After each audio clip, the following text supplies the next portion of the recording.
मीरपुर ख़ास में शहरनि पारां सड़ल ट्रांसफार्मर तब्दील न करण ख़िलाफ़ एहतजाज कयो वियो। मुहाजिर कॉलोनी जे रहवासियुनि रेलवे फाटक मुहाजिर कॉलोनी चौक ते टायर साड़े रोड ब्लॉक करे एहतजाज कयो। उन मौक़े ते अॻवाननि चयो त संदनि इलाइक़े जो ट्रांसफार्मर 5 ॾींहनि खां ख़राब पियल आहे, जंहिं सबबि हू सख़्त परेशान आहिनि। उन्हनि चयो त इंतज़ामिया खे शिकायत करण बावजूद ट्रांसफार्मर तब्दील न पियो कयो वञे। सारे बिल पेड करने वाले जो नाजायज कनेक्शन है वो लगे हुए, जो बिल पेड करने वालों का ट्रांसफार्मर खराब है।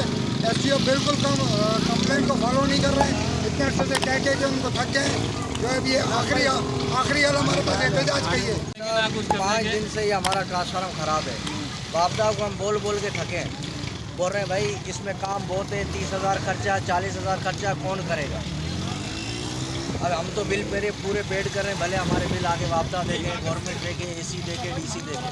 अॻवाननि चेतावनी त जल्द ट्रांसफार्मर तब्दील न कयो वियो त एहतजाज जो दायरो वधायो वेंदो। विज़िट कयो अवामी आवाज़ मीडिया ग्रुप जी वेबसाइट awamiawaz.pk